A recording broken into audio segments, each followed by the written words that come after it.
Show, Ryan Middleton. A Show before the 1 show. minute show before the show. BitB19 wrap up show. Oh, Man, dude. How do you feel today? Like physically, I mean.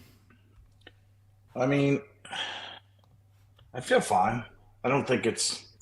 I don't think it's. So having the back-to-back shows, like Friday night, Saturday night doubles shows, made like having a normal one show on a weekend a lot easier.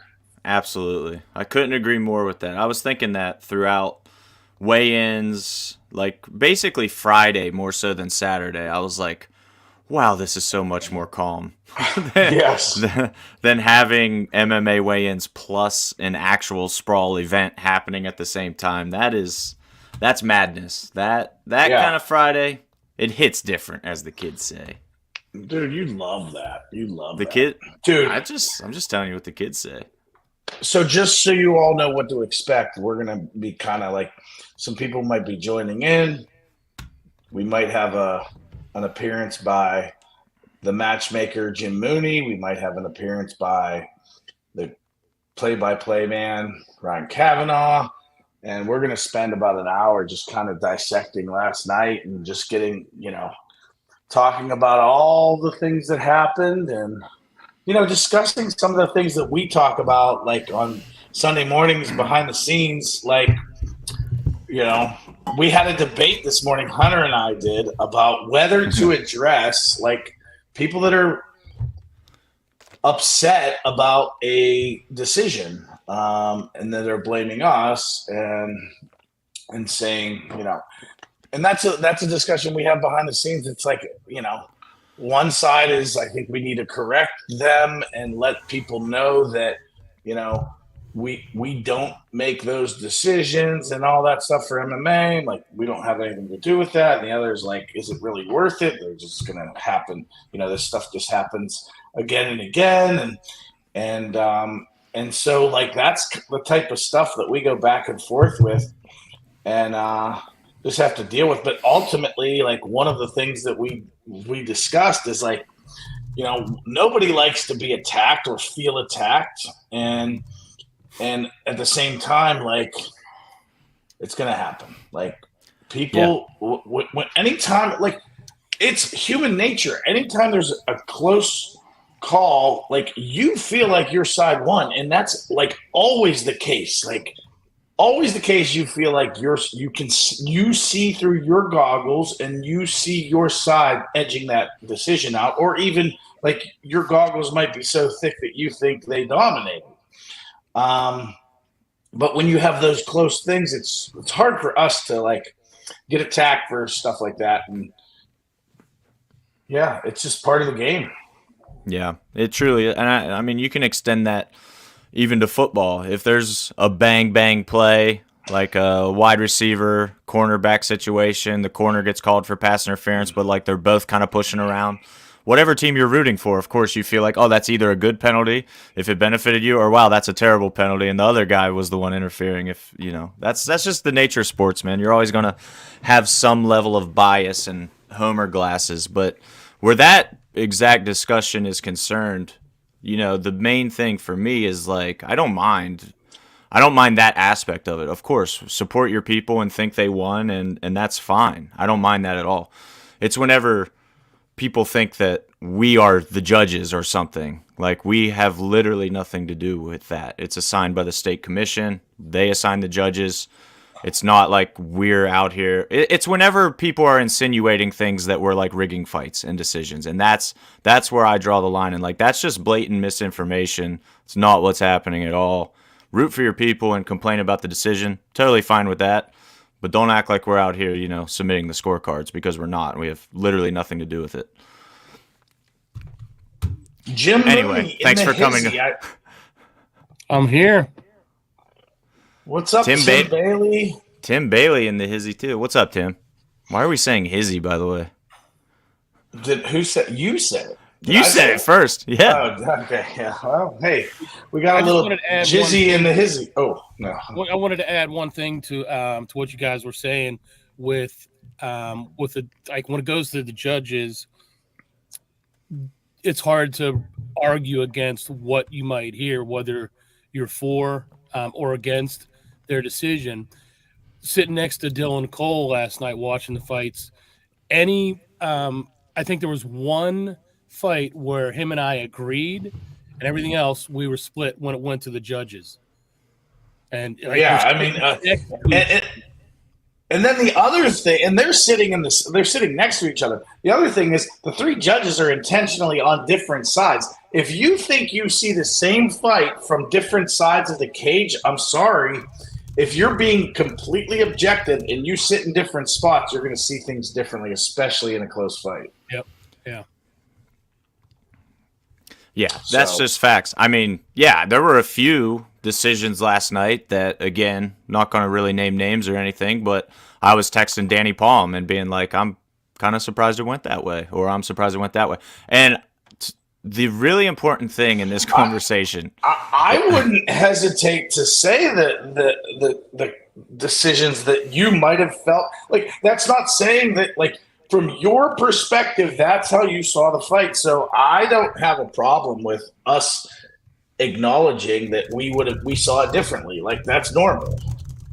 Yeah. So, and that's like the really important thing in this discussion to emphasize is that saying I thought the other person won doesn't mean that it's a robbery at all. Like, that's the word. Yeah. The word robbery is so overused. A robbery is when one person clearly won, there's no question about it, dominated the fight, and then the other person gets it. When it's a split decision and a fair split decision, there's no robbery to be had. Either person made a case. There may be, like, I don't like the way that it, like, I think I saw it differently, but, like, the word robbery, it should never be used in a close fight. Like, I'm just that wears on me. I'll say I low key I enjoy that we're having this discussion because I feel like we've been having this discussion a lot lately. Like we've had this talk on podcasts before, and I like that people care. You know, the fact that it keeps coming up, people are paying attention to the fights and caring about their guys and rooting for their guys and making a scene. Like, that's good. Keep supporting your people. Keep talking about it. Keep talking about our fights. That's awesome. Ron Peters in the house. No, Jizzy in the hizzy. Jizzy in the hizzy. Rizzy. Is he? I guess he'd be Rizzy in the hizzy. In the hizzy. I don't know what he's saying. Jim in the house. That's what he's saying. Yeah, Jim in the house, man. He knows what's Well, up. actually, I started saying that, and I was like, "Oh, I shouldn't say that." And you guys, yeah. So I think he heard that, he caught that, and that's why he's laughing. Yeah, he's just making fun of you, as most people do. So, guys, so if you were at the show or you were a part of cornering or whatever, make comments. We want this to be interactive. We want you guys to share your thoughts on the things we're talking about. So feel free, and we'll put the comments up. Hunter will, because he's the man of the hour on the StreamYard. Ask questions and stuff too, guys. Like Ryan said, interactive means that you're participating, not just reacting to what we're saying, but also contributing conversation points and things like that. So we actually have a question that I'll throw up on the screen. Jared Billy, shout out Jared Billy, one of the all-time great fans of 247 Fighting Championships. He's the man. It was awesome seeing you last night, brother. Thanks for coming out. I know you enjoyed it. You always enjoy yourself, though. He said, were the judges for MMA and grappling the same last night? So that's a really good question, a really good point. So grappling is not state-assigned judges, and in fact, grappling, the ref is also the judge as we have it currently constructed. So the referee, AJ Lyles, shout out AJ, did a great job last night, always down to step up and do the thing. So I talked to him after because I wanted to understand his process better of how he's scoring fights when there's no submission. He is scoring in his head the entire time while he's refereeing. He's noting any sweeps, any positional advantages, any submission attempts, and he's keeping a running tally of who's winning the match as it's going. He's not just blatantly like, all right, here's who I feel like won that at the end. He's scoring it in his head, which is something that we're going to discuss. I thought the grappling decisions were good last night. There were very close matches for sure. The whole card, grappling and MMA, was like insanely competitive last night. Like there were no blowout. It was insanely evenly matched the whole way, top to bottom. Good job, Jizzy. But yeah, that's what he does. So the judge for grappling was AJ, and AJ was also the ref. For MMA, there are 3 judges, just like the UFC, assigned by the state. Completely separate situation for MMA. So that's the difference there, Jared. But all that said, we acknowledge that our grappling events and super fights can have a little more structure. Maybe more structure, maybe a slightly different feel on that front. We're doing some work behind the scenes as we speak to assemble something that makes a lot of sense there, and hopefully is best for everybody. We're getting the feedback from coaches, competitors. Before this event, I reached out to every coach and competitor with an idea, kind of, would this work better for you guys than the 1 6-minute format with a winner at the end? It was split. Some people were very about it. Some people were very not about it. So on a week's notice, it wasn't the time to try to implement something that not everybody was on board with. But just know, Hunter, we're working. We working. Hey, Hunter, are we having issues with the stream 247 live?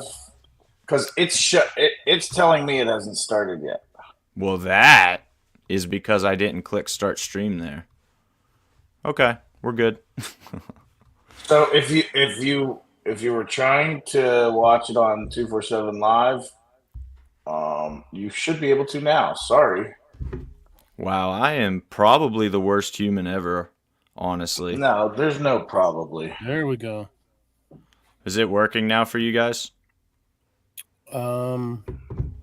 Yeah, it's getting ready to go live. Trying, yeah, it's loading. Yeah. Yeah, we good? We good? I think there's a loose nut behind the keyboard over there. I don't think it's one. Yeah. I mean, I hear. Could someone turn their volume down because I can hear me? There you go. It's got to be Jim. No, I still hear me. That's weird. Jim, do you have a stream playing somewhere? Nope. Roosevelt Archie, coaches tell you, what's up, Roosevelt? First of all, thanks for tuning in, dude. It's awesome. Coaches tell you try not to leave it in the hands of the judges because of these what ifs. Absolutely, dude. That's a fantastic point.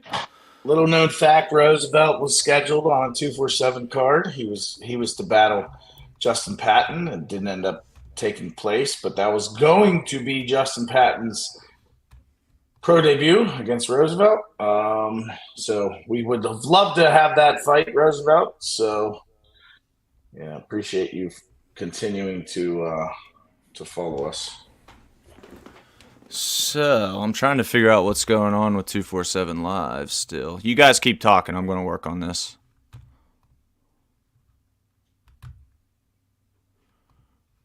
Yeah. Or we'll do the exact opposite and just stop. or just be completely silent. I thought my that. screen froze. No, so I just had someone texting me, so I had to text them. All right. No, hang on, guys. All right, hang on. I figured out the problem, and I can fix it, but I have to end this stream first and start it right back immediately. So if you're watching on Facebook, stay right there. We're going to have a new stream here in like 4 seconds. We're going to be right back. Okay, time me. This is going to be fast. Peace. See you guys very soon.